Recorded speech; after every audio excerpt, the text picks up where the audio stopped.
Welcome in, everybody. It is a Wednesday. That means only one thing. It's time now for Supernatural News and Parashare right here on the best in paranormal podcasting. This is Darkness Radio. I'm your host, Tim Dennis. Right over there, we have our co-hostess. Our co-hostess today is the one and only talented, wonderful, lovely, and creative. We call her the authoritative author. Oh my gosh, I think I have a new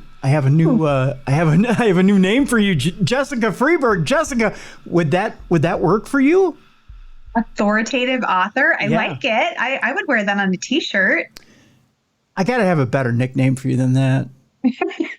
Because that's AA, and that would mean you're going to Alcoholics Anonymous. I don't think that works either. Yeah. We'll come up with something. I like authoritative, though. It makes me sound like I have power. Well, it's either that or sexy scribe. You have to pick in this case. I don't know. It depends on the day, I suppose. Yeah, you're the woman of many hats. You have to pick. I mean, I could come up with a million of them. We could sit here all day and I could pick up nicknames for you, but we have a show to do. Lots of stories today, Jess. Lots of stuff. I should ask you, how are things in your life and what's going on with you before we launch into this journey? Life is wonderful. Same old, same old. I feel like I say it every week. I'm just trying to keep up with all these monster and ghost stories that I need to get to my publisher in between momming and building a patio. And that's right. You were going to launch into building a patio over the weekend. How's that going? Yeah, we're doing it. Yeah, I told my husband that we were out there digging and I was shoveling and sweating and working so hard. I said, "Aren't you glad you married a farm girl?" And he said, "Well, if I wasn't married to a farm girl, we probably would have hired this done." So, wow, because it was my idea. Wow. So he was ready to just hire the whole thing out, huh? And just blow all that money. If it was his way, yeah, we would have. But we were talking about it and I said, "Do you know how much money we could save if we do it ourselves?" That's right. Well, that and the satisfaction that with those four hands, however many hands you got in it, I mean, you can look at it afterwards and go, look at, this is our blood, sweat, and tears right here. That's right. That's right. We're at the light at the end of the tunnel. We're putting the planks on right now, and everything is flat. We put the little thing out there where you kind of see if it's, even and everything, and it looks good. So there you go. Are you going to put a little plaque up there saying built by the Freeburg family, or? We should. We definitely. I thought about burying something underneath that's like witchy or fun. Like we left something special under here. Like your husband's dead body for suggesting that you spend thousands on the porch, or what? No, that is funny you should say that, because I did make the comment that this is why people who kill people dig shallow graves. That's right. It's a lot of work. By the way, don't tell him I said that. Just saying. It's kind of rude, I know, but between you and I won't say that's a word. Right. That's right. You and I and the thousands of listeners listening right now. But other than that, we'll keep it between us. It's a secret. That's right. It's a secret. Lots of good stuff on the show today, Jess. We're going to be talking some interesting alien news today, including Steven Spielberg's new film project on aliens. Fun. And why it may be based on a real incident. Ooh, I'm excited to hear about that. Yeah, that's coming up later in the program. Of course, we've got some nightmare fuel. We even have a nightmare fuel story from a listener this week. By the way, your listener submissions for stories are coming in, and I want to tell you guys I greatly appreciate it. You can send them in, tim@darknessradio.com, and we've gotten plenty of them this week. I want to thank lots of guys, Jim, Jeff, Tony. A lot of you guys are coming forward and sending those stories in, and I greatly appreciate it. So thank you guys for sending in your stories. China has their AI military dogs out. Roof. We'll talk about that later in the program as well. Lots of ghost stories today, Jess. Yay, my favorite. Yeah. And we have a Parashare story as well today. And we've got a story about the Knights Templar, which is unusual. We'll talk about that today. And we'll end things today with a 5-foot lizard in Florida. Woo! Yikes. You got to love that. Well, you don't love that if you're in Florida, but we will end that with today's supernatural news and Parashare. But we're going to start it off today, of course, with that Las Vegas alien story that doesn't want to seem to go away. It just keeps coming back to haunt us. It does. I think because it was such a real encounter with these aliens, and it was right there. Not only that, but it was caught on film. Now, these 8-foot aliens that were caught on camera, according to one expert, were making an emergency landing. Oh. And according to this expert, who used motion tracking software and AI on a video of that alleged alien crash landing in Las Vegas, concluded that they used a cloaking device to conceal the creatures and craft from humans. Now, you may ask, how exactly was this all set up? Well, experts have claimed footage of aliens lurking in a backyard suggests that their UFO had to make an emergency landing. Veteran crime scene reconstruction analyst Scott Roeder also said the purported aliens, which landed in a Las Vegas family's backyard last April, used some kind of cloaking device to hide from humans. Teenager 17-year-old Angel Kenmore came face-to-face with the paranormal beings in his backyard. Angel said, "We were in the backyard, and then out of nowhere, we just saw a big light fall down. It basically crashed in the backyard, and a couple of seconds later, I saw the big giant creature right there in front of me. It was moving and breathing. It was pissed off, like it wanted to do something, looking at me." He described the first being as growling like a dog. Angel called 911 and told the dispatcher he saw a tall, skinny alien creature with greenish color, about 8 to 10 feet tall, hiding behind their forklift in the backyard. Mr. Roeder says he has analyzed the footage using motion tracking software and AI.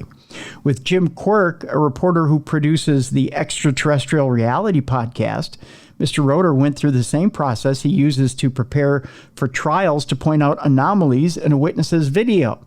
Quirk says he became involved after one of his subscribers, Julia June, pointed out a blur in the right-hand corner of the video. He said, "Now we finally are able to prove scientifically that there were actual alien beings in that backyard." Speaking to Fox News, Roeder said 2 smoky filters don't match the background, explaining the beings used it to shield themselves from the curious family and police. Roeder and Quirk said a dark blur in the top-hand corner is the head of an alien in some kind of cloaking technique. Roeder said the blurry image that appears to peer over a large fence played bonkers with our software, reducing the pixels in the area. Quirk and Roeder speculated the same cloaking device was likely used on the craft that some believe crashed that night. Mr. Quirk told Fox, "My feeling is something went wrong with this craft, or whatever they were in, and it had to come down and make an emergency landing." They landed in this backyard, and while they were making emergency repairs, perhaps these alien beings are trying to stave off the pesky humans, while these other aliens that we don't see are working on this craft. Roeder said, "This is, as far as anyone should be concerned, this is the absolute end. All evidence that shows that we are not alone and that there is an alien presence on this planet," was the other part of the quote that he went on to say. I think what the AI software was able to allow us to do was to determine that was not just a shadow beyond any reasonable doubt to a degree of scientific probability. That's the same standard that you testify in court, the same standard that can send a suspect to jail for the rest of their lives. Quirk said, "This is bigger than Las Vegas. This shows we are not alone in this world." So there's a bit of skepticism here, Jess, and that's this. AI is not infallible. Yes. And AI face recognition has been known to miss a few things. So why wouldn't it miss a few things when looking in this video? And I know they want to chalk it up to cloaking, but why would it not see some dark things in the background and misconstrue it as something else? Yeah, I can't hang my hat on the AI piece. That's for sure. I'll show you a picture here of what they're saying. Now, experts say that a smudge at the top of the backyard fence suggests that they used a cloaking device. I'm going to show you a picture here, and you tell me. I know we're over a camera here, but does that look like something that may be suspect to you? It is hard for me to tell what I'm looking at there. Right. It's not very clear. I mean, No. you'd have to blow that up and really, really take a good look, right? And the struggle with that is when you see something that's kind of, it doesn't have a real definite, tangible thing that you can say that it is, we tend to try to make sense of it with our mind. Yeah. You see a figure, but for me, it almost looks like a figure with two drawstrings. Like I'm wearing a shirt. Yeah, hoodie, like a right? hoodie. Yeah, like a hoodie, right? So, and then there's another figure that's to its left that's wearing what looks like a drawstring, hoodie as well. It almost looks like two burglars, right? It doesn't look like two aliens. It looks like two burglars. Either that or hoodies are fashionable among aliens. Maybe. Yeah. If they're trying to emulate us, maybe they're watched a movie where everybody was wearing hoodies. They were watching Boys in the Hood. They figured, No, this is what they all look like. This is what they all wear. That's right. We will dress like boys in the hood. As they, approached us. I don't doubt that they had an experience. If you look at the witness interviews, there's just to put it bluntly, they're scared shitless, right? Yeah. So I don't doubt that they had that experience, but at the same time, when you try to dissect something using AI, I think, it's not infallible. You're going to get mistakes. And I think to say that these aliens are trying to cloak themselves, even though it's obvious if their ship had a problem, you're probably not going to have full power and be able to cloak yourself. I think we're kind of stretching here a little bit, trying to give an explanation. So I don't know. Nice try is what I'm saying. Yeah. That's an interesting theory. Nice try to, explain a situation that you probably don't have the answer to. So I do believe the witnesses, though, that I will say. They definitely had an experience, and I believe them 100%. It's just, I'm not sure I'm down with that theory. Right. I agree with you there. Yeah. Our next story has to do with a UFO that was captured on camera over New York during a Blue Angels air show over Memorial Day weekend. An unknown object was spotted in a very brief clip recorded during the Memorial Day weekend activities. The sighting, which was reported to the National UFO Reporting Center, occurred during an air show featuring the Blue Angels, which is the U.S. Navy's famous flight demonstration squadron. The object itself made a brief appearance in footage of Boeing FA-18 Super Hornet. From stated location above, looking very high in the sky, this is a quote, approximately 36,500 to 41,000 feet high, the report reads, looking westward from my location, tracing it going north by northwest by eye, that's the location of where this object was, going very fast for a craft that high, no trail seen, vividly tracked it visually for about 9 seconds. Then saw it take an immediate and distinct 90-degree turn downward to about 18,000 feet within 2 to maybe 3 seconds, distinctly able to follow it visually to that level when it simply disappeared. Sadly, the video clip only offers a very fleeting glimpse of the object. Given its alleged speed and maneuverability, it seemingly is unlikely that it was a drone, leaving a big question mark over exactly what it could have been. I tell you what, I'm going to post the footage of this in the description of this podcast so you can look at the video footage yourself and see the 9 seconds that this UFO was involved in the Blue Angels show. And you can, kind of tell for yourself. I can show you a still footage here, Jess, of what exactly they're looking at. Oh, yeah. But, I mean, it's tiny. That's what she said. But it's there. And you guys can go check out the video and see what exactly they tracked going across the sky. As to what kind of UFO that is, I'll let you decide whether that's a drone or whether it's an actual craft that's flying in its path. Our next story, Jess, has to do with Steven Spielberg. And could this new UFO movie from Spielberg be his long-canceled alien horror film? There's lots of speculation here, but the release date of the legendary director's upcoming UFO-themed movie has been announced. A couple of months ago, It was reported on rumors that Spielberg was working on a new movie centered on the UFO phenomenon. A return to form for the director, who became a household name thanks to movies such as Close Encounters of the Third Kind and E.T. the Extraterrestrial. Exactly what the storyline of the new movie is remains unclear, but there are some who have speculated that it could be a resurrection of a canceled Spielberg project from back in the 1970s. At the time, Columbia Pictures had requested that he create a sequel to Close Encounters of the Third Kind, and what he came up with was a movie tentatively called Night Skies. Interesting.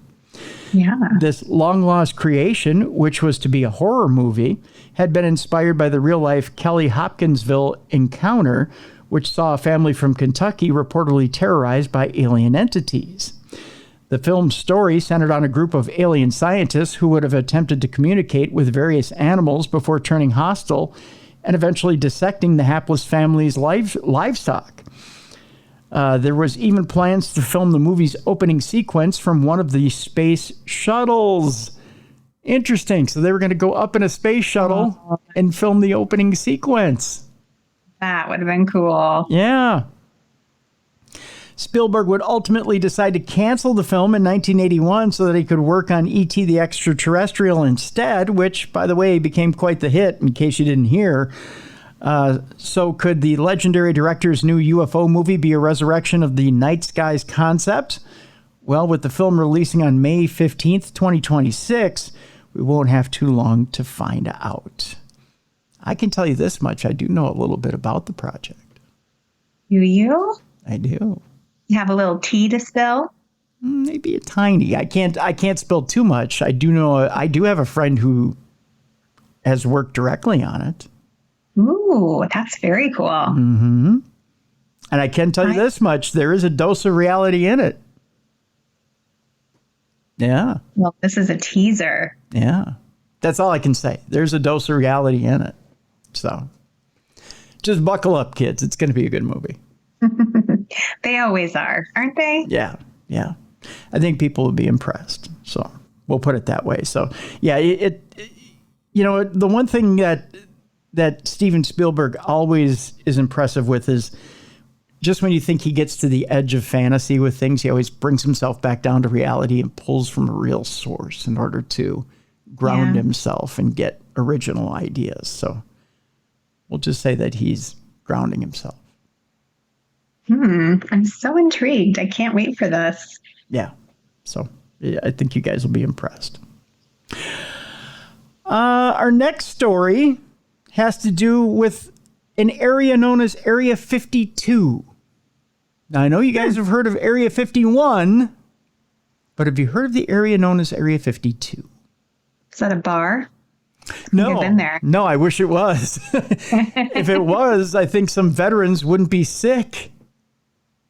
Oh, no. What is it? Yeah. Well, some veterans are left struggling after they worked at a secretive Area 52, Jess, which is not good. Air Force technicians who studied captured technology at Area 52 are now suffering from health complications. Now, you most likely have heard of Area 51, but what about Area 52? This is the name assigned to a highly secretive U.S. military installation situated around 70 miles to the northwest of Groom Lake in Nevada. Yes, more secret bases. Also known as the Tonopah Test Range, the base is generally believed to be in use today as a nuclear weapon delivery systems research, storage, and testing facility. But back in the 1970s, it was also believed to house captured Soviet fighter jets. Mark Ely, who's a former Air Force technician who once worked on those jets at the site, has since revealed that in later years he has suffered from a myriad of health problems as a result of exposure to radiation from various types of nuclear tests that have been going on there. Upholding the national interest was more important than my own life, he told CBS News. It scarred my lungs. I got cysts on my liver. I started having lipomas, tumors inside my body that I had to remove. My lining in my bladder was shed. Oh, my goodness. Can you imagine how painful that was? No. The problem is made much worse by the fact that he is unable to request health care assistance from the government because, as far as they are concerned, none of it ever happened. Oh, nice. Yeah. He even signed a non-disclosure agreement to this effect at the time that he was working there. Ely isn't the only former Area 52 worker to be suffering from radiation exposure. Dave Crete, who worked as a military police officer at the site, was also exposed to the same radiation and now has multiple health issues ranging from breathing problems to tumors. While billions of dollars in federal assistance has been made available to other government employees who worked at the base, this particular group of men is simply ineligible due to the secretive nature of their work. It makes me incredibly mad, and it hurts me too, because they're supposed to have my back, said Ely. I had theirs, and I want them to have mine. Area 52, Jess. Wow, that is so sad and disappointing. Yeah, that's for sure. That's for sure. Not surprising, though, darn it. Nope. Tell you what, we're going to take our break right here. When we come back, we have a little bit of nightmare fuel. Just a little bit. We also have plenty of ghost stories. We have a Parashare from Greg coming up. He sent in his Parashare this week. By the way, if you have a Parashare, it's real simple. You can either email me, tim@darknessradio.com, write out your experience. We'll read it right here on the air with us. You can go to darknessradioshow.com. We got a big blue button right there. You click on that big blue button. We want to hear your lovely voice. You can tell us your experience live and in living color. We'd like to hear your lovely voice on the air. You can leave us a voice note. You've got 2 minutes to do so. If you need more time, just click on that big blue button. Continue your story. I'll stitch it together. We'll air it right here on the show. Or your third option, you can make an old-fashioned theater of the mind. Do it at home. Do you have some editing software? Maybe you have some freeware at home. You go ahead and put your voice in there, put some sound effects in there, a little music bed, send it to me. We'll air it right here on the show. So you've got 3 different ways to deliver a Parashare to us right here on Darkness Radio. We've got a Parashare coming up. We also are going to tell you how scientists seriously believe we could live forever by the 2030s. I don't think I want to. You don't want to live forever? I don't know. That sounds like a lot of living. It does sound like a lot of living. We'll tell you about how in Wisconsin, in Scotty, they found some prehistoric boats, you know. Ooh. Yeah, we got prehistoric boats. And we're going to end things today talking about a 5-foot-long lizard down there in Florida, you know. Oh, no, are you going to talk like this the rest of the show, Tim? No. No, I ain't, Jess. I ain't talking about that. No way. How? So that's all coming up. That's what we got coming up today on Supernatural News and Parashare. It's right here on a Wednesday on the best in paranormal podcasting. This is Darkness Radio.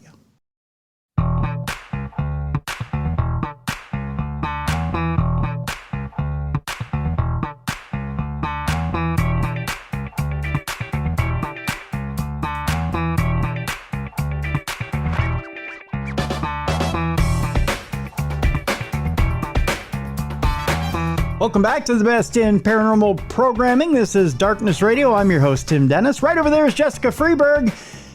Boy, Jess, this is a nice day outside. A little humid, a little hot, but not bad. It's pretty nice. Sun is shining. Sun is shining. It's so beautiful outside. The chippers are outside. They've taken about, 10, 15 pounds of peanuts and buried it underneath the driveway. I think I'm in trouble. There's a huge hole in the pavement. Yeah. I think I'm going to rename the house Peanut Road. But they're so cute. Oh, they are. Especially when their little cheeks are all stuffed full of peanuts. And I don't know, Spud looked up at me a couple of times today like he knew what I was talking about. I think I've got a psychic link now with chipmunks. I think you do. I think you could take that on the road. I think so. I'm going to be the chipmunk whisperer. I'm gonna communicate with other people's chipmunks. That's right. It's good. It's a beautiful day out there, Jess. Beautiful things all around. Life is wonderful. It's just gorgeous. God! Ah! Every time I maintain this positivity, Jess, AI comes and crushes it like a peanut on the porch. Darn it. I know, right? What is it? I don't know. One of our listeners sent this story in, Jess. It's about a Winnipeg man who was caught in a scam after AI told him that fake Facebook customer support number was legitimate. Uh-oh. Yeah, I know. Now AI is lying to us. There's a shock. Yeah. The line is, you absolutely should not trust AI. It is a very powerful tool that makes mistakes. This according to a computer science professor. The line... We needed a professor to tell us that. Right. The line, no duh, comes to mind. A Winnipeg man who says he was scammed out of hundreds of dollars when he called what he thought was a Facebook customer support hotline wants to warn others about what can go wrong.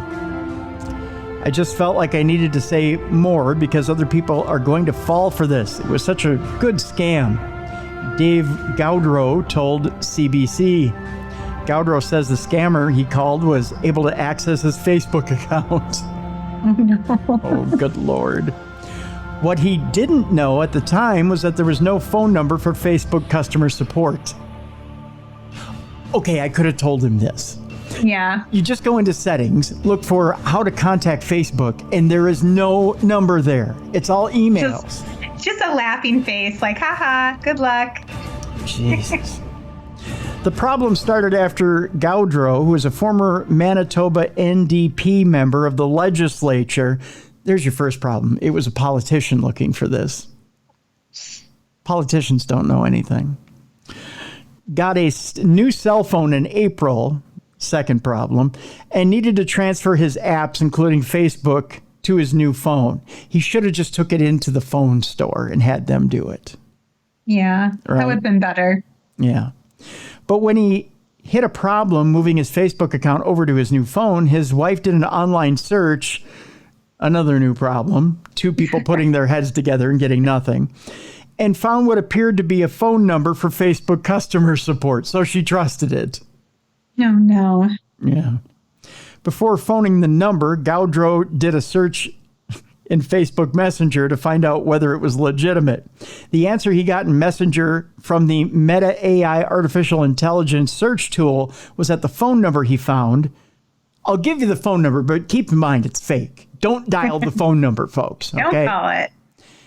844-457-0520 was, quote unquote, indeed a legitimate Facebook support number. It's not. Meta AI lies to you. So if you're trusting Meta AI with anything, it's lying to you. Okay? Yeah. So I don't trust any of it. So guys, if you put in, do I have a 12-inch cock in Meta AI and it tells you, yes, you do, it's lying to you. Just saying. Gaudreau said, according to Meta, right on the Facebook app, it's telling me that this is right. I had no reason to think it wasn't. Oh, God. It's AI. It's lying to you.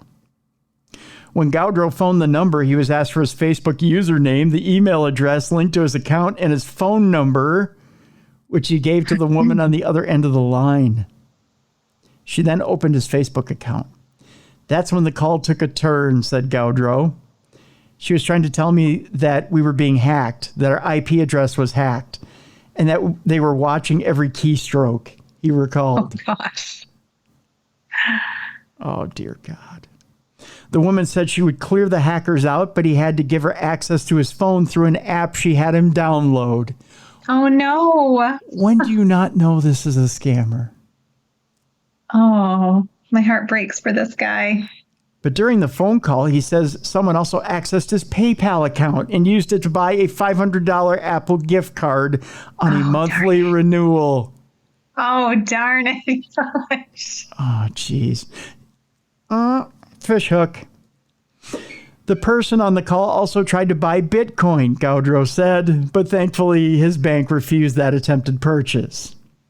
His wife caught on first, by the way, because she is the smarter of the two of them.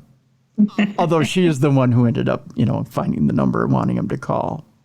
She said, hang up on them. This is a scam, Gaudreau said, adding that he still thought there was someone from Meta on the phone because they were able to open his Facebook account. Well, duh, give me your information. I'll open your Facebook account. Yeah, give me your name, your password, and your phone number, and your social security number. Yeah.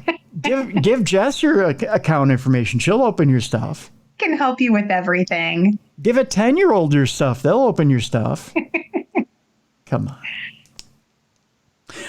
He said, but I did hang up on them, and then we proceeded to call our bank and the internet provider and everybody else. He said, of course you did, because by that point you're shitting your pants. Oh, no, that's the worst feeling. Jesus. Gaudreau canceled credit cards and locked his bank accounts. He filed fraud complaints with PayPal and Visa, a police report, and alerts with the credit bureaus, Equifax and TransUnion.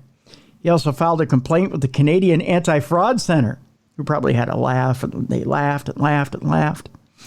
He was pleased when PayPal agreed to reverse the $500 charge against his account. I bet he was. Yeah. And said, don't do that again. PayPal was amazing, Gaudreau said. The next day they contacted me and said, okay, we're on it. And then they laughed and laughed and laughed. A CBC reporter called the support line phone number that Gaudreau used without identifying as a journalist and reached someone who said he was with Meta. Asked if the number was for a legitimate Facebook support line, he said, yeah, this is Facebook customer service. I bet it was. The man asked a number of questions, including asking for an email address to verify the account. When the reporter said he wasn't comfortable giving that, the man said, I appreciate your caution, but you're the one who called me, adding, even I am not asking your name, I'm asking the email ID to confirm that account. Oh, so he was being a little smarmy. Yeah. Yeah. It's like he's played this game before. Yeah. The man then gave the reporter his full name, suggesting he Google it. A search found a LinkedIn account that appeared to show he was the head of a technical solutions consultants at Facebook. CBC messaged the LinkedIn account. The man who replied denied any involvement in the call. Oh, that is so sleazy. Yeah. Gaudreau, by the way, also filed a complaint with Meta, the company that owns Facebook. Nobody's gotten back to me from Meta, he said. And that's another reason why I want to bring this forward, because it just seems that they operate with impunity. They don't have to answer to me. There's a phone number, by the way, for Meta online. When CBC called it, an automated recording said, please note that we are unable to provide telephone support at this time. And then directed callers to meta.com/help, which is the proper way to get a hold of Facebook. Yes, unfortunately, you don't get to talk to someone, but they should be out. They should have someone looking for that kind of stuff, pretending to be them. They should have a team that's on that. Don't you think? Yeah, they should. Yeah, there should be a more direct way to contact them, and there should be a fraud services department. So yeah, I think so. Yeah. I blame Meta. I do too. So, yeah. And there's scammers everywhere running different scams. You just have to be, part of this is on you. You have to be smart about it. Yeah, you can't trust anything. My son had someone send him one of those text messages. My kids are in college and they're not, savvy yet. But it said, oh, your package has been delivered but we can't send it to you from the warehouse. Yes. You owe us 25 cents or something stupid like that. So he's like, I did the thing and I gave him my bank account number. We're like, dude, you did what? No. You got to go right to the bank and get that canceled right now. Yep. And that is such a common scam these days. And you know what? I probably get 2 of those texts a week. Yeah. And he had just ordered something online and he was, hanging with his buddies and did it late at night. And he was like, oh, maybe I put the address in wrong or something. So it lined up with this scenario that it kind of made sense to him. But I'm like, yeah, don't trust anything. Nope. You can't. You just can't trust those at all. There's so many different scams out there now, and they're getting a hold of your email address, your telephone number. If you order anything online, boom, you go on a list. They find your stuff, and you're vulnerable that way. So that's just the way things are. That's it. Oh my gosh! Another story that tells you just how unreliable AI really is, Jess. A man asked AI how to cook his pizza and is shocked by the tip on how to make the cheese stick. can't wait. Brits have often been left in absolute stitches after seeing some questionable advice spewed out from Google's new AI overview function, with one expert branded as untrustworthy. Here it is. The good news is we're still a while away from AI robots taking over the world, but in recent years, the development of artificial intelligence has propelled into the mainstream, sparking endless debate about its safety and potential ability to steal our jobs and livelihoods. They took their jobs! But it's not all doom and gloom, and AI is already being used to try and better the world. I'll debate that, by the way. In fact, the technology is already being deployed to try and support radiologists in identifying breast cancer in its early stages, where the disease would have otherwise gone undetected. It does have some good uses. However, Google's been working on its AI system since 2017. Obviously, it doesn't have all the kinks worked out, and recently launched an AI overview feature for people using the search feature. However, there's been some pretty questionable advice given out. We're going to give you a couple of samples. The first one was Jeremiah Johnson, who posted to Google about smoking while pregnant.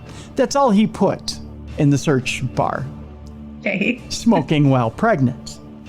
AI's overview said, doctors recommend smoking 2 to 3 cigarettes per day during pregnancy. So smoke them if you got them, pregnant ladies.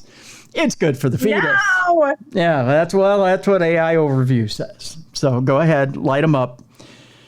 Roll them up, light them up, smoke them if you got them, ladies. The fetus will thank you later. Just saying. That's according to AI overview. Here we go. As long as it's not toxic, Jess, here's what AI overview has to say. They typed in, and this was Jeremiah Johnson once again, typing in cheese not sticking to the pizza. Here's what AI overview had to say. Cheese can slide off pizza for a number of reasons, including too much sauce, too much cheese, or thickened sauce. Here are some things you can try. Mix in sauce. Mixing cheese into sauce helps add moisture to the cheese and dry out the sauce. You can also add about an 1/8 cup of non-toxic glue to the sauce to give it more thickness. I knew a kid who ate glue in elementary school. Yeah, you just throw that glue into the... Nobody will know. Just throw that glue in, that non-toxic glue to the sauce, and give it a little more thickness. So internet analyst Jeremiah Johnson went viral after creating a thread on X of alleged responses that AI Overview gave following its debut. When searching for the term cheese not sticking to the pizza, the bot reportedly responded, cheese can slide off pizza for a number of reasons, including too much sauce, too much cheese, or thickened sauce, like I just told you guys. Now that sounds pretty reasonable. When the bot continued, here are some things you can try. Mixing cheese into the sauce helps add moisture to the cheese and dry out the sauce. You can also add about an 1/8 cup of non-toxic glue to the sauce to give it more thickness. The thread also claims AI Overview said doctors recommend smoking 2 to 3 cigarettes per day during pregnancy, and that it's absolutely normal for cockroaches to crawl into your penis hole. I just heard Jess go, what? And start laughing hysterically as she muted herself. When asked how many rocks shall I eat, the system reportedly said, according to geologists at UC Berkeley, you should eat at least 1 small rock per day. Yummy! The worst advice I've ever heard. All of it. Did you get your rocks in today, Jess? Not on purpose. Okay, just wondering. Speaking to AP, AI researcher Melanie Mitchell branded the technology as untrustworthy and argued that it is not yet smart enough to yield sensible answers. I think this AI overview feature is very irresponsible and should be taken offline, she added. In a statement sent to the Mirror, a Google spokesperson responded to the fallout. The vast majority of AI overviews provide high-quality information with links to dig deeper on the web. They said many of the examples we've seen have been uncommon queries. Like how not to get the cheese to stick or how to get it to stick? That's uncommon?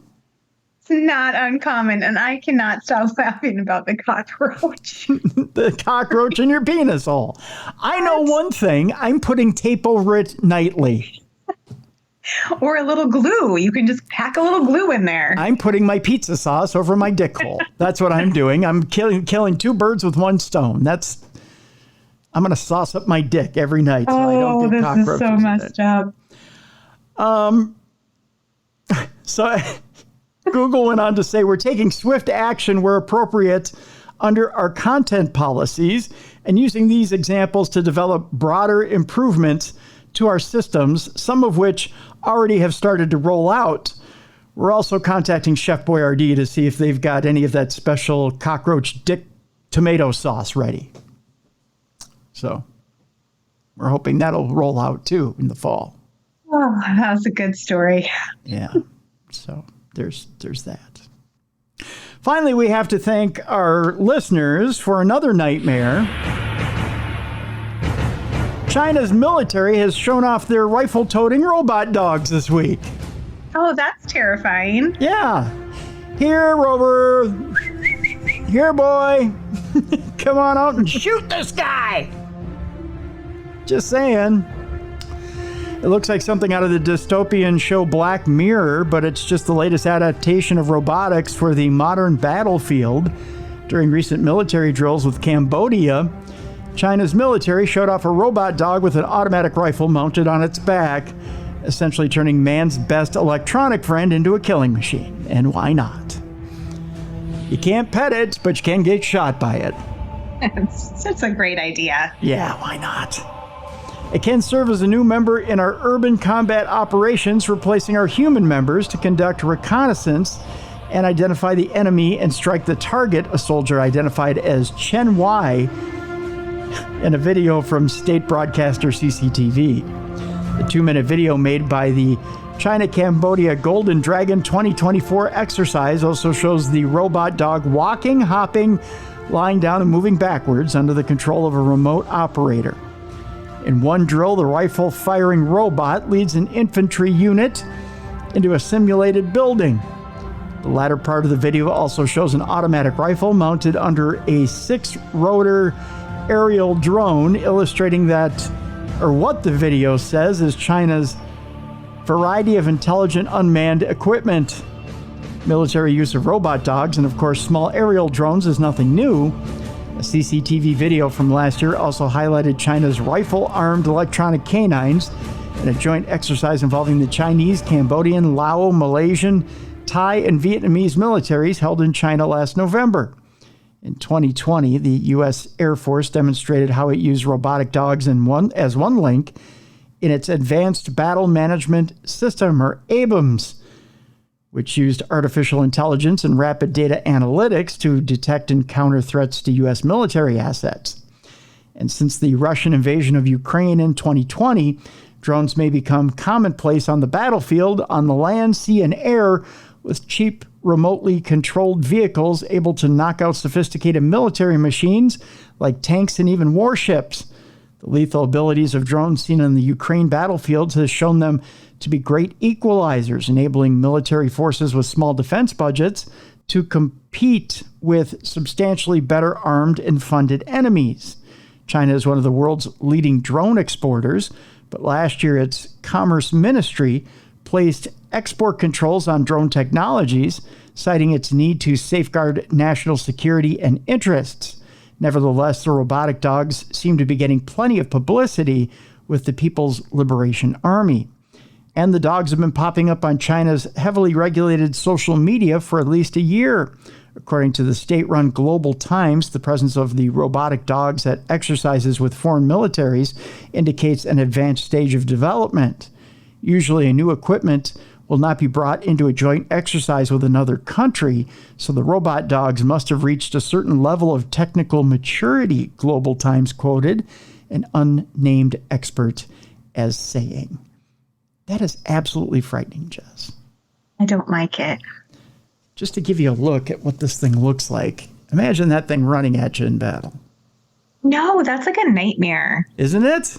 And why dogs? Like, why robot dogs? Like, why not because robot people. Because when you see a dog running towards you, you trust it.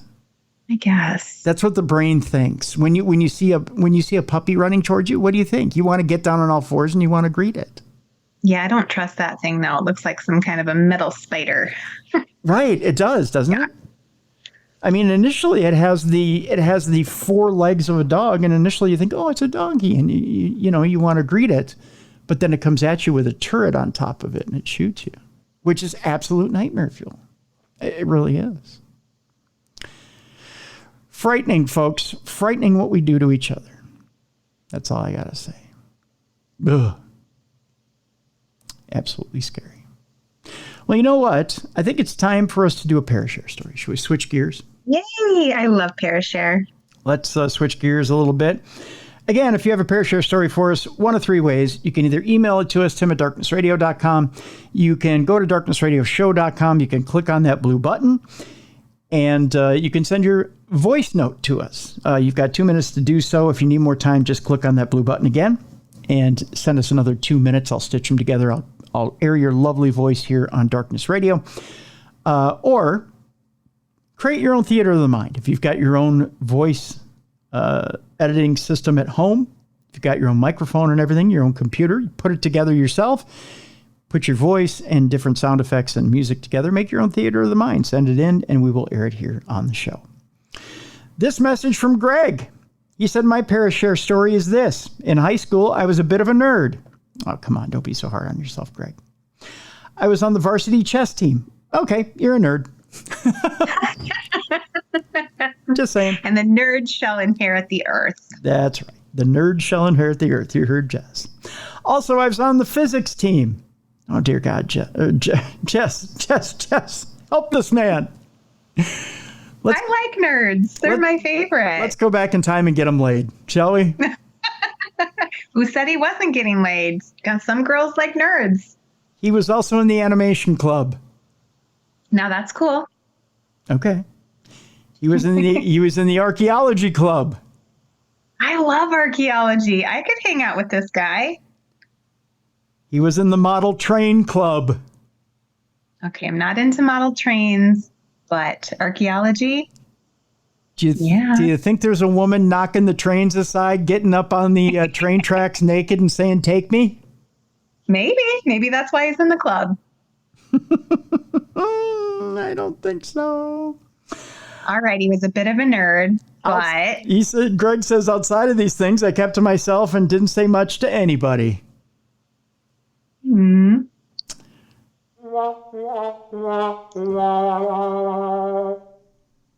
Sorry, Greg. If I could go back in time, buddy, I'd be getting you mucho tail. I'd take you to the strip club. Just saying. Let's continue with the story anyways. I think that's part of the horror that started out the story. That was the scary part. It only gets better from here. I digress. Here we go. In my sophomore year of high school, my grandfather was slowly dying of cancer. Oh, dear God. Oh, this story is so sad. Greg, I want to give you a hug. Take the hug. Take the hug, Greg. Take the hug. You're going to enjoy it. At the same time, I was in third period drafting class where a classmate was constantly picking on me. Now I want to go back in time and fight this kid. Not Greg. I do too. Not Greg, the other kid. Yeah. One day I had enough, so I turned around and swore at him so much it'd make a sailor blush. Good for you. Yeah. Everyone in class, including the teacher, turned and stared in disbelief in what I said. I sat back down, and a few minutes later, the teacher got a phone call on the classroom phone. After the teacher got off the phone, he told me to go to the principal's office. I gathered my stuff and went to the principal's office. As I got near the phone, I saw my dad waiting for me. I knew my grandfather had just died.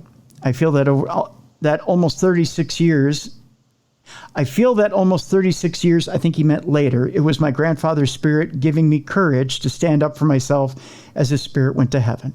Thank you for your time, Greg. Aww. You know, Greg, I won't disagree with you. Yeah. I think in that moment, you might have had your grandfather standing behind you and getting you to get your ire up and telling you, you know what, go get him, kid.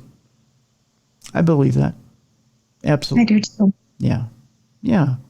Good for you, Greg. You know, I can relate. I was bullied as a kid.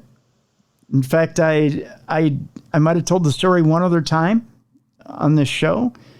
I was in third grade, and I was beaten so bad at my front doorstep that I started to see literally the lights go out. Aww. The last vision I had was my best friend Jason coming up and hitting the bully that was slamming my head into the metal door that we had on our front step. I mean, he was grabbing me by my hair and he was slamming the back of my head into our door. And I was losing consciousness. And I saw my buddy Jason come up from behind, and he had a baseball bat and he cracked this kid in the back of the head. That's the last thing I saw before I lost consciousness. And I remember waking up on my front step after that, and Jason and his dad were standing over me. And I said, "Where's Brad, the kid who was beating me up?" They say he went to the hospital. And I was like, I just said thank you to him. I was in tears. Yeah. And I just said thank you. But I could have died. That could have been it. This kid was going to kill me. Yeah. That's so scary. And for no reason. I mean, just, people can be so mean. Yeah. Yeah. And just for no reason. But I get it, Greg. I totally get it. And I'm there for you, buddy. And I know what you mean. But there comes a time. And there was a time in high school I stood up for myself against a kid who was twice my size. And I clobbered him so goddamn hard, I with a foreign object at that. But I only knew to do so because I had had enough. I mean, he stuffed me in a locker because he thought it was funny. It was him and another kid from the football team. But I hit him so hard upside the head that I had the football coach chewing me out because he thought I was wrong. Because his guy was picking on me. But I gave him such a bad concussion, he couldn't play football that year. Uh-oh. But I said, you know what? If your guy wasn't such an asshole and had such an ego, I wouldn't have crushed his skull. You got to stand up for yourself. I know one time my son was getting bullied pretty bad in elementary school, and he finally stood up for himself and punched the kid. I would tell him, literally, this is probably wrong to say, but I said, you got to either punch that kid or I'm going to, and I'll go to jail. That's right. I'm an adult. That's right. So he did one day, called into the principal's office, and I said, good for you, buddy. And I took him out for ice cream on the way home. That's right. They're just, I know we're in a society now that preaches nonviolence. You're supposed to turn the other cheek. You're not supposed to, even if someone's picking on you, you're not supposed to swing. You know what? Someone's going to swing on you. You got to swing back. You got to stand up for yourself. Yeah. Because otherwise it's going to continue. And we're all supposed to be different, right? Like we're all supposed to be into different things. If we all liked the same thing, I mean, I think it's cool, all the stuff that Greg did when he was in school, because we need people that think like that. If we all thought the same, we wouldn't have all the stuff that we have in the world. And I joked about going out and getting him laid, but seriously, I go out and get him laid because he was intelligent, right? I mean, why not? Reward the kid, right? But the fact of the matter is, and you're right, Jess, because we all need different interests. We all need to encourage those different interests. And the world doesn't run on sports heroes and musicians. It just doesn't. It doesn't get anything done. We don't get things done as a society. If the world ran on sports heroes and musicians, then we wouldn't have anybody to fix stuff like the water mains in Atlanta that are blowing up. Exactly. Yes. We need people that do all sorts of things that are magicians at different things in this world. And they're truly magicians that know how to do and have different skills. So that's right. And I would argue, look at us, two grown-ups doing the paranormal news. Nerds. That's right. Nerds. I'm nothing special. I'm a nerd. So there you go. But we're into it and we love it. That's right. That's right. I got plenty of ghost stories here for us, Jess. Speaking of, this next story is about a TikToker who shared their ghost that was spotted in a cemetery on Google Street View. Ooh, creepy. Yeah. TikTok user Amy Pendleton shared her spooky findings with her followers on the platform and images from Google Street View that appeared to show a figure lurking in the bushes near a haunted cemetery. Now, this woman has claimed to have spotted a ghost haunting a cemetery on Google Maps. Amy Pendleton showed her harrowing find in a video on TikTok after she saw the face of a ghost on Street View. It was discovered at a cemetery, which is rumored to be haunted. She narrates the video saying, "I think I might have just found like a ghost or Google Maps' first ghost. Google Gilson Cemetery. It is a historic site in Nashua, New Hampshire, rumored to be haunted. Blah, blah." She says, "Go to Street View, take a 360, and take a little stroll down the road. Just look." As Amy focuses on a pair of dry stone walls, a spooky figure can be seen. Zooming in reveals what looks like the head and torso of a middle-aged man. The ghostly apparition appears just above the walls, between the leaves of a tree. I gotta see here. There's two pictures. I want to see what she's seeing here. Local media say there have been numerous ghost sightings at the small plot in the northeastern U.S. Reports have been made of glowing lights, strange orbs, and fog. Orbs, here we go. And fog rolling in from nowhere at the spot. People claim to have seen a woman wearing a white dress and even a baby wandering in and around the cemetery. That's a little creepy. Babies shouldn't be out on their own, Jess. I've discovered that. Yeah. They should have adult supervision. Others insist... I don't mean that seriously, people. Others insist they have heard screaming sounds and have even felt themselves being pushed there. Some have speculated that the phenomena are linked to a specific tombstone, a grave of a child that is said to contain a bullet hole, that according to Amy. The clip caused quite a stir in the comments section, with some claiming that they have also witnessed paranormal activity. Chuck wrote, "That's what they call the gravekeeper. He's very fast," he added. "I have many years of evidence here." Another claimed, "That's my 16th cousin, removed. Hector," Kelly simply said. Wow, that's specific. That is specific, isn't it? 16th cousin removed, Hector. Kelly simply said, "Creepy." But other posters were more skeptical on an otherworldly explanation. Lexi wrote, "That's just a leaf. You can see the same colored ones above." Amy herself questioned the reality of the specter, commenting, "Google often edits out a person caught by the Google car. The Street View blurring guy did a half-assed job. I mean, is it a bush?"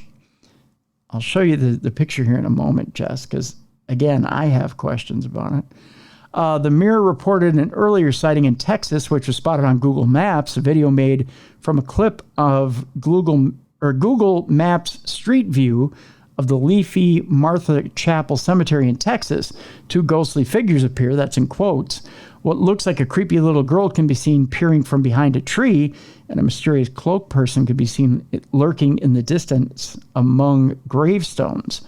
The video has been watched on YouTube more than 22,000 times, and some users reckon the figures are supernatural beings. Uploaded by the Hidden Underbelly 2.0, the post reads, "The first spirit of a child peeking out from the tree," and this is a clear image, so we can see that the entity is grayish in appearance. Users are encouraged to decide what they think for themselves using the coordinates provided. One person commented, "The first one looks like definite proof of something." I'm going to show you these pictures real quick here, Jess, because I have a hard time believing that this is anything. I'm going to show you the Street View. They're extremely blurry, so give it a moment. Okay. Oh, boy. Yeah, I know, right?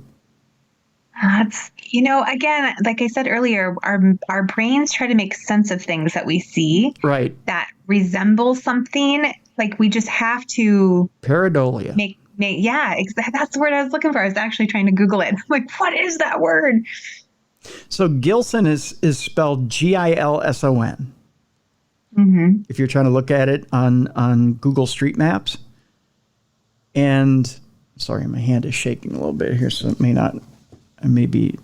So let me grab the extreme one. Okay, so the extreme close up looks like this. This is why they think they're seeing something. And again, I'll argue pareidolia. Yeah, I think so too. I mean, there's something there. You want to make sense of it with your brain, but I think it's a stretch. Right, because that leaf looks like it might have like shadowy slits for eyes and maybe a shadow that could be a nose. Yeah. But in the end, again, that could be a leaf. Yeah, I think it's a stretch. I Yeah. want to believe. Show me a ghost. Yeah, I know, right? But it's a stretch, and it's only because that leafy part looks like it could be attached to a shadow that looks like it could be a shirt, and then your mind wants to form a face and it wants to form a body, and you're like, oh, it's a spirit inside that Right. bush, right? And then when you zoom out, if you look at the picture on the right, you go, of course that's somebody in a bush. You know? Right. Yep. So your mind automatically draws to the center of that picture, and you go, well, of course that's somebody who's sitting in a bush. That's got to be. You know, that's got to be somebody in there. But it's because your brain forms that, it wants to form that picture of somebody sitting in there. You know, you think that you look at the picture and you think, oh, that's got to be like a Lego man or something in there. Tell you what, I'm going to put this one in the description of the program as well, so you can take a look at the picture and you can rack your brain yourself and say, well, I think it's a ghost in the bush, but I'd be willing to bet you look at it too and you think it's pareidolia. So there you go. You got a ghost in your bush. That's what I used to tell her. I'll tell you that much. Yep. Another story for you. Again, we're going down that spooky road. My kids ask about imaginary people. Now there's proof that our house is haunted. Spooky people. Spooky. Kayla Sampson claims to have captured the closest confirmation of the spirit world on her Ring home security camera after a string of eerie events in her home. I have to ask you this. Do you have a Ring camera at home? I do, and I have a ghost story-ish with our Ring camera, but you tell me this one first. Okay. All right. I tell you, I have one that I haven't put up yet. I've had it for a couple years, and it's because it has a solar panel I have to put up on the roof, and because of my Sharko foot, I'm unsteady. So I haven't put it up yet. Plus, I have a couple of mourning doves that go up on the roof on occasion, and a blue jay. So I don't want to disturb their nest, but You're like Cinderella. I kind of am. You are. Yeah, a little bit. I got a little Snow White going on with me. I'm just saying, I communicate with all these animals. You're a princess. Yeah, but the skirt looks odd with my hairy legs. I'm just saying.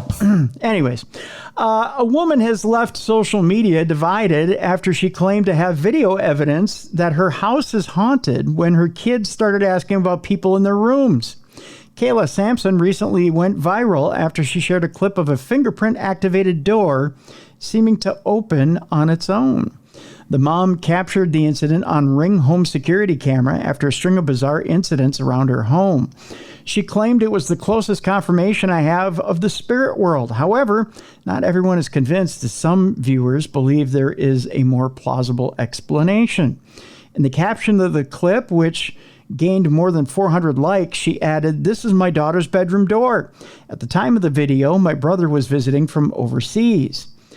This was around 2 a.m. The handle on the door is fingerprint access. From outside, you have to put your finger on the sensor, and then when accepted, push the handle down like a normal indoor handle and enter. Now, from the inside, it is free. No fingerprint needed, just a normal door. So from this video, because the handle doesn't go down, it seems someone is opening it from the inside." I see problems with this already. Ooh. Okay. Kayla added she found the sudden movement so odd and eerie, but it isn't the first time someone unexplained has happened in this part of the house. The mom continued, "It's at the end of the hallway that has always made me feel uncomfortable. As soon as you turn the landing and look down it, you get the feeling someone is standing there. My oldest son had this bedroom first, and when he was very young, once asked me why those people stand in his room and stare at the walls. And my daughter, now 4 years old, for the longest time has asked me consistently about my sister, and just recently pointed out a picture of my mom and told me this is my sister that comes to her room, and she says her mom passed in 2015. She seemed fine with seeing my sister, but now she is afraid to sleep without the light on and insists that a blanket blocks her view of the room, especially the cupboard area, because she doesn't want to see it, but I don't know what it is. Facebook viewers were divided over the clip, as some did agree that the house could be haunted. One user said, "Wow, you're haunted." I mean, as long as they don't harm, and if you could tell them they're not allowed to scare your kids, all should be okay. I live in an apartment, and the old lady who lived here before liked to open and close cabinets and drawers in the kitchen at night. I told her it's okay, but that we don't want to see her. We smell her a lot, and she was a very heavy smoker. Oh, thanks for clarifying. Another added, "Whatever it may be, it's creepy," while a third commented, "That's freaky." But others argued there's a more reasonable explanation for it. A viewer wrote, "This is called a door that wasn't fully closed, and the pressure in the house caused it to open." That's what I'm thinking. No ghosts here. And as a second, simply penned, "draft." Now, I'm more partial to that explanation, because if you have a door that locks from the outside that has a fingerprint access, but you can easily open it from the other side and there's no fingerprint access on the other side, that means only one thing. If you don't close it properly from the other side, it opens very easily. Right. And I would agree with that as a plausible explanation. However, when you've got the kids noticing things and commenting on seeing like people looking at the walls in the bedroom and then seeing a woman in the bedroom that looks like her sister, I do tend to think, I trust kids when they tell me stuff like that. Sure. You have a Ring camera experience? Yeah, we were actually getting packed up and ready to go to the Anderson House Hotel in Wabasha, Minnesota for an event with my Ghost Raising group. And I was in the kitchen. I don't know if you know a lot about the history of that place, but supposedly there's some gangster history. Dillinger was supposedly one of the last places that he stayed before he was shot. And so we were all excited about the gangster history piece of it because we are gangster history nerds in my group. And so we were really fired up about it. But anyways, I was in the kitchen. I was packing up my bag and getting stuff ready. And we have the Alexa box on the counter that has the screen, and it shows you who's at the door. Yep. And it gave a notification that somebody was at the door. And I turned over and I looked at it, and it was a man from like the 1920s. Like, he literally looked like a gangster standing at my door. And I was like, what the heck? And my daughter was in there with me, and we both ran to the door, which is just a couple steps away from where we were. And we looked out the window and there was no one there. Really? Yeah. So I was like, hey, I think the gangsters are coming out to play already and telling us they're going to like give us some interaction when we're there. Crazy. It was wild, but we both saw it. I mean, both of us were standing there. We're like, that a freaking man in a gangster costume? That is wild. It was cool. Weird. That is really cool. Well, there you go. See, maybe I need to get my Ring camera back up. I could look at something other than the animals outside. Well, ghost hunting equipment without intentionally being. Right. Maybe I'll see the old man who haunts the basement. Maybe he'll finally come up for air or something. Ooh. Yeah, that'd be nice. We have one more ghost story here, Jess. This headline is, we thought we had a ghost, so we set up a home camera. And what we captured may be even worse. Yeah. Yikes. Sometimes you get what you ask for and then some. If paranormal activity has taught us anything, it's that home security cameras can throw up some spooky images at night. From crawling insects to dubious-looking shadows, the technology picks up on anything and everything we might otherwise miss. Now, one woman's spine-chilling kitchen footage has stirred up a frenzy online, with countless viewers believing that she's filmed a ghost. The clip opens up to an ordinary nightmare scene at about 10:15 p.m. Everything is pitch black and nobody appears to be in the room. But in a matter of seconds, a long, thin claw grabs the camera lens and drags it to the right. Yeah. Oh, no. Viewers never see who or what the culprit actually is. We always had the feeling we weren't the only ones living there, the woman posted to Facebook. My mother wanted to see if she could find out more as to where some noises were coming from and decided to set up a motion detector camera in her home just a couple of days ago. She has caught a few orbs. Here we go with the orbs, energy connected to ghosts or spirits over the past couple of days, but caught this on camera last night. Anyone have any other thoughts or ideas as to what it could be? Seems to be through and also sounds like it may be taps on the camera. I have an idea, though, when they say that. This explanation didn't garner much support among other viewers, however, as many had an even more terrifying explanation. One person wrote, "Spider. I had the same and thought we had an intruder," as others claimed in some rodent and arm of something. One of Britain's leading paranormal researchers has now shed some light on the confusion. Professor Chris French, who recently penned the book The Science of Weird Shit, Why Our Mind Conjures the Paranormal, and who heads up Godsmith's Anomalistic Psychology Unit, hard to say this time of day, told the Mirror it's hard to understand why anybody would even think for a second that that is a ghost. What sort of a ghost is it supposed to be? The ghost of a spider, perhaps? He says. Yeah, sounds like it might be a spider. Or maybe, just maybe, an actual spider would be a more plausible explanation. Of course, we cannot be sure that it has been caught on camera here without further explanation or evidence or investigation, but given the general lack of convincing evidence that ghosts exist at all, he says, it is much more likely that it is something mundane here rather than something supernatural. The camera-moving culprit could be one of a number of spider species. Professor Sarah Goodacre, or the University of Nottingham's Spider Lab, claimed the vision is the right size to be the leg of some kind. She told the Mirror that absolutely looks like what I'd expect a spider had spun a line of silk across the view of the camera. It's the right size or shape of a spider's leg in silk, which is very strong stuff. In terms of sound, my guess is that the web is attached to other debris outside the field of view, and perhaps this other stuff is what you're hearing. Bottom line is that any number of spiders could look like these images, and they're often active when the light is low, so you might not see them in daylight. A case of utterly normal with nothing spooky in sight. I was going to say spider or rodent, because if they're seeing a claw, if you've ever seen a mouse's paw, or even a chipmunk, if you've ever seen a chipmunk's paw, it's absolutely ugly. And it looks evil. Like a chipmunk's paw looks evil because it's long and they've got very sharp nails. Yeah. So, it looks long and evil. They're cutest creatures, but they've got the ugliest looking paws. They've got evil hands. They do. So it wouldn't surprise me if it were something like that. That's for sure.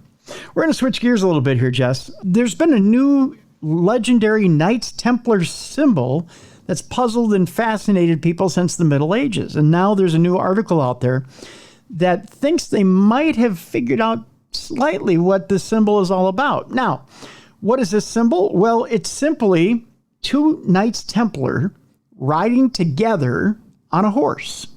And I'll show you, Jess, what this thing looks like. And then it's got some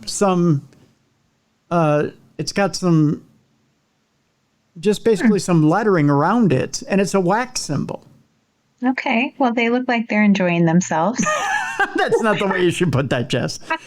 That didn't sound right, especially with those of us with a dirty mind. But they're riding, and they both have spears and shields as they're riding on horseback. And people are trying to figure out what exactly this sample means of this wax seal. The Knights Templar, a legendary monistic military order forged in the fires of the Crusades, continue to enthrall 21st century audiences. From the time of their founding in 1119 to their dissolution in 1312, supposedly, wink, wink. Right. The Templars' mission was to defend Christian kingdoms in the Holy Land against the various Muslim powers that sought to return the region to Islamic rule. Now, in the service of this mission, the order fused two defining institutions of the early Middle Ages, the mounted knight and the pious monk. At the time, this made the Templars something of a puzzle. How could someone be both a pious monk and a ferocious warrior? The Templars themselves tried to address this question in their symbology, which proved as puzzling as the order itself. One of the Templars' more enigmatic symbols was their wax seal, which was two knights riding a single horse. In the Middle Ages, people used seals to protect important communications from forgery, acting like a signature. Everyone from individuals to organizations had their own unique seal. While the images on seals could be relatively simple and straightforward, they sometimes conveyed more subtle messages. The message of the Templars' seal has always been open to interpretation. Now, while researching medieval geopolitics and the Third Crusade, the writer of this article came across several interpretations of the Templar seal. The most popular ties to the shared steed of the Templars' vow of poverty. While the order was not literally financially constrained, far from it, the symbol likely was meant to demonstrate that the Templars took the vow very seriously. Another draws a connection to the Gospel of Matthew, where one figure represents a knight and the other Jesus Christ. This interpretation stems from a Bible passage where Christ says, "For where 2 or 3 are gathered in my name, there am I with them." The idea is that the two knights on a single horse embody the ever-present companionship of Christ with the Templars who had gathered in his name. As part of a campaign to discredit the Templars, some suggest the two knights symbolize the homosexuality said to be rampant within the order. Now, some propose that the two knights represent a duality within the order themselves. The single horse could signify the unification of their seemingly contrasting roles as warrior and monk. The seal's inscription adds another layer of intrigue. Originally, the inscription read, I believe it is Sigillum Miltum Christi, which is Latin for Seal of the Soldiers of Christ. In the mid-13th century, the order's 19th Grand Master changed the inscription to Sigillum Mitillum, I believe it is Zapisti, which replacing the Latin word for Christ with the Greek. Some scholars argue that using the Greek letter XP instead of the Latin CHR was intended to evoke Emperor Constantine's vision at the Battle of the Milvian Bridge in 312. His victory allowed him to end the official persecution of Christians in the Roman Empire. While the exact meaning of the seal remains a riddle, there is little doubt it served as a powerful symbol of the knights' commitment to their ideals. The seal's many interpretations resonates with different audiences.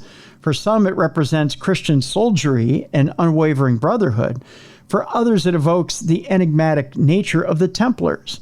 And for others, it suggests corruption and sexual misconduct. I would argue that last one. I think so. Yeah. The seal serves as a window into the Knights Templar identity and impact on medieval Christian history. It is a symbol likely to continue to spark curiosity for centuries to come. I would caution the author of the article this. If you wanted to be fair to the legend of the Templar, you have two brothers on a horse. Yes. So one, you're symboling brotherhood. One, if you want to talk about the warrior and the monk, it probably is a symbol of both. So you're showing the symbol of both. If you're talking about Christ being... This on the web for show me the symbol of both if you're talking about Christ. Check it out. Is AI attacking you right now? No, Alexa just... Stop. Is answering my call to the article. Oh. If you're talking about the symbol of, that was very weird. I've got it recorded, so if you listen in the background, you'll hear what she said. If you're talking about the symbol of Christ being riding alongside the Templar, it's very much symbolic of Christ being right next to the Templar warrior and being with them as they go into battle, or being with them as alongside them every step of the way. So Yeah. it's I don't think there's much to read into it. I think it's very blatantly obvious. And the lettering is there. It tells you what it is. So I mean it's not some big secret. So I don't know. It's not a mystery, folks. Nope. No big mystery there whatsoever. Second to last story today, Jess. Prehistoric discovery over there in Scani, you know. Yes. Yeah, we go to a U.S. lake where they leave experts in shock and awe, you know, over by there. Hey, Wisconsin historians recently announced the discovery of at least 11 ancient canoes over there in the Badger State, including one boat that dates back to 2500 BC, don't you know? That's an old one. That's an old one there, hey, you know, back before they had lutefisk. I was just going to ask if there was cheese in it. Probably, yeah. That's before they discovered the polka. Yeah. The findings were announced in a press release by the Wisconsin Historical Society on May 23rd, in between bottles of Blatt's beer. The canoes were found in Lake Mendota, which is located outside of Madison. The Wisconsin Historical Society explained that 2 ancient canoes were found in a cache in the lake in 2021 and 2022. Of course, it was during COVID. Since then, historians have found at least 11 other ancient canoes along what they believe was an ancient shoreline that became submerged over time. Not all the canoes will be removed from the lake due to their fragility. In an interview with Fox News Digital on Wednesday, state archaeologist for the Wisconsin Historical Society, Dr. Amy Roseborough, explained that the significance of the discovery. She says the indigenous peoples of Wisconsin and the wider United States fished, traveled, and traded extensively on inland lakes and streams, and until now we have not had a clear look at the canoes used in the Great Lakes region, she explained. To put it in modern terms, it's like trying to understand life in the Midwest without ever seeing a real pickup truck in person. Canoes allowed people to fish in deeper lakes, to transport goods over hundreds of miles, and to travel to faraway places. Roseborough added that they believe an ancient village site is located under the waters, although it's not been found yet. Divers have found stone tools in the water, and experts believe that the lake is filled with other hidden sites. Lake Mendota is a hard lake to work in, however, Roseborough admitted. There is a limited window of visibility for diving missions, and we're exploring non-destructive remote sensing techniques that may help us this summer. Even without finding the village, the discovery of these canoes and the tools found within the first canoe that was found in human-worked stone tools called net sinkers remind us that people have lived and worked alongside the lake for thousands of years. Radiocarbon dating found that the oldest canoe dates back to 2500 BC, which would mean it was built around the time Stonehenge was constructed. That is amazing. That is amazing. The canoe was constructed more than 1,700 years before ancient Rome was first settled, and 2,500 years before the birth of Jesus Christ. All the canoes varied in age, with the youngest one being dated back to 1250 AD. The archaeologists explained that the canoes may have been intentionally cached in the water during the winter months, a standard practice to keep canoes safe from freezing and warping. Either this practice of storing canoes for winter was carried out in roughly the same spot over generations, perhaps because of a living area nearby, or we are only seeing a window into much larger sites that spanned much of the lakeshore, she described. Roseborough added that though the Great Lakes dwarf Lake Mendota, the south central Wisconsin lake is small but mighty when it comes to the archaeological potential. The Great Lakes oftentimes receive more funding for maritime archaeology, but smaller bodies of water like Lake Mendota have their own distinct histories and stories to tell us about the people who lived here hundreds and thousands of years ago, she said. We are proud to work in partnership with Native nations in Wisconsin to discover all we can about Tewakshikomanack. I don't think I nailed that at all. We've been off just a scotch. A little bit. And to share their stories now and in the future at the new Wisconsin History Center that is set to open in early 2027. And my apologies for killing that name. But there you go. Brand new discoveries down there in Wisconsin. Super cool. Yeah. Prehistoric. That's amazing. That's absolutely amazing. So there you go. And finally today, Jess, an invasive 5-foot-long lizard is seen near a road in Florida. The video shows that this thing is huge and that the person who took the video did a double take because they couldn't believe that this thing actually existed. I'm going to show you a picture of this thing, Jess. Take a look at that. What is that? I know, right? That is creepy. If you saw that thing cross your vision, would you even know what it was you were looking at? No. I mean, do we know what that is? It has a very strange kind of anteater looking head, doesn't it? Yeah, they claim it's a lizard. A massive, and here's, I actually have video of this thing walking. Look at this thing walking. Isn't that something? Yeah. Oh, gosh. Fantastic. I love it. Throw out some Cheetos and run. That's all I know.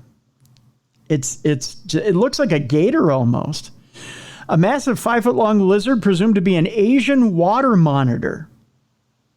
I would not be swimming in those Asian waters. I'll just tell you that much. Nope. Was seen scurrying around a busy road in western Florida recently. Renee Alland says he's huge. She can be heard saying that in a video posted to social media of the lizard. He's just strutting across the road. He's heading to the other side of the road. You may ask the old question, why? To get to the other side? Just saying. Yeah, I know it's a bad joke. When her daughter, Zoe Marzoni, asked if she could get closer to the lizard, her mother quickly answered, nope, just stay in the car. I don't blame her. Alon said on Facebook she did a double take when she saw the lizard while driving down Hillsborough Road in the city of Northport on May 20th. She said she called the Florida Fish and Wildlife Conservation Commission, then waited to capture it on video because the agency wouldn't make a report without photographic proof. Just imagine that. They won't come out unless you take a picture. Yeah, that doesn't seem right. No. Alon told WBBH-TV that she at first thought the lizard was an alligator. When we got closer, I looked and I saw his tongue, a lizard tongue coming out, and I was like, oh crap, that's not a gator. Yikes. Yeah. Marzoni said it reminded her of the 7-foot-long pet lizard Mrs. Kipling from the Disney Channel show Jessie has. Oh, yes. Yep.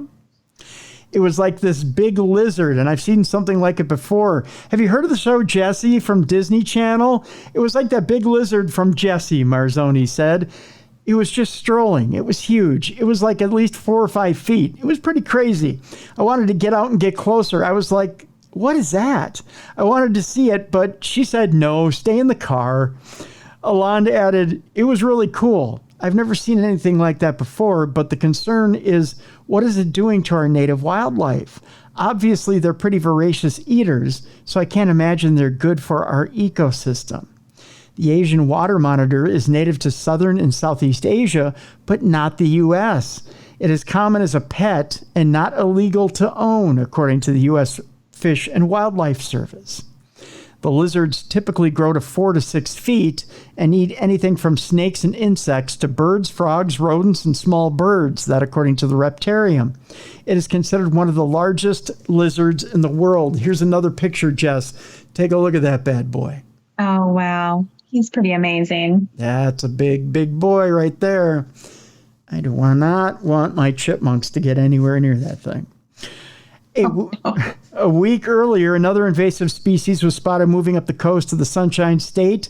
The Peters Rock agama has made its way north to parts of central Florida, with residents of West Melbourne taking notice of the red-headed reptiles.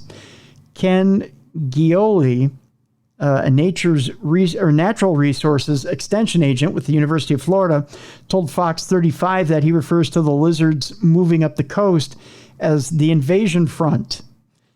They're causing some impact to the environment. We still don't yet have a total handle on what it is that they're doing. The Peters Rock Agama was first documented in Florida in 1976 and has since established its presence in 20 countries from Monroe to Volusia, according to the Florida Fish and Wildlife Conservation Commission. The species is native to tropical sub-Saharan Africa. Again, this is what happens when people get exotic pets. They bring them home and they go, I can't handle it anymore. They're like, I didn't know he was going to get this big and live 30, 40 years. Yeah, and then they throw it out and they hope it can live in the wild. They go, well, it'll survive. So they throw it out to the wild and hope that it survives. So that's sad. That's it and that's it. Speaking of that's it and that's it. That's it for Supernatural News and Parashare for today. Again, if you have a Parashare story for us kids, just send it in, tim@darknessradio.com, or record your voice note over at darknessradioshow.com. We'll air it right here on the show, or produce your own, send it in, tim@darknessradio.com. Jess, I know you're working on books. You're working hard. And I know you've got stuff ready to release in the fall. When you do, we will promote it here on the show. We'll have you on as a guest. Ooh, that would be fun. Yeah. And we're getting ready for that coming up in the fall. You have trips that are coming up in the winter time, right? We have a couple events coming up at the Palmer House that I will be posting on my website soon. So you can keep an eye out for those. We have a link in the description of this program, jessicafreeburg.com, so you can keep up with everything that Jessica is doing. So check her out there. Tomorrow on The Big Show, we are talking about a woman in the 1800s who was, let's just say, troubled by a demon. Not your typical case, however. Her name is Claire Fowler. Claire had an issue with this demon, but she didn't have a trouble just with this demon, Jess. She had a trouble with being visited by not only Jesus, but Mary Magdalene. Wow, what a story. I know, who would come and tell her that everything would be okay. But it wasn't just Jesus and Mary Magdalene that followed her. It was also aliens. It was a fantastic story that Ron Fehlberg will be with us tomorrow and join us and tell us about how one psychiatrist documented this case and tried to help her. One psychiatrist that didn't believe in the teachings and musings of Freud. He was his direct rival. It is an amazing book, folks. And we'll talk about it tomorrow on the show with Ron Fehlberg. So that's coming up tomorrow on the big program. Lots of good stuff tomorrow. You got your exorcisms. You got Jesus and Mary. And you got alien abductions. You don't often get all of those things together. No, it's like three great tastes that taste good together, I guess. I don't know. It's like a paranormal soup there, Jess. So yes. So we're going to talk about that book tomorrow. I think it's a book that you guys are all going to want to go out and get. So, yeah, good stuff tomorrow. So I'm knee deep in it right now. It's very interesting. Not only that, but we're going to throw one of the biggest psychics of that day in with it as well, as she comes onto the case too. So there's actually the Society for Psychical Research that got involved in this case as well. So cool. Yeah, lots of good stuff that's involved in this book. So lots of good stuff. But we'll tackle all that in tomorrow's show. So lots of good stuff. Lots of good stuff. So that's tomorrow on the big program. We'll wrap it up for today. For Jessica Freeburg, I'm Tim Dennis. Thank you guys so much for continuing to listen to this program. If you want to support this program, it's real easy to do. Just one of two ways. Tell a friend, tell a neighbor, tell a family member, and get them to listen to the program. 2, if you love this program, give us a good review, 5-star review, wherever you listen to this program. And 3, and this is most importantly, if you know of somebody who wants to sponsor this program, have them contact Audio Boom, who is our network, and sponsor this program. That's most important. And 4, if you hear a sponsor on this program, go out and try their products. We only have people who we endorse this product. So we want you to try their products and give them a whirl. So there you go. That'll do it for today. Thank you so much for tuning in to the best in paranormal programming. This is Darkness Radio.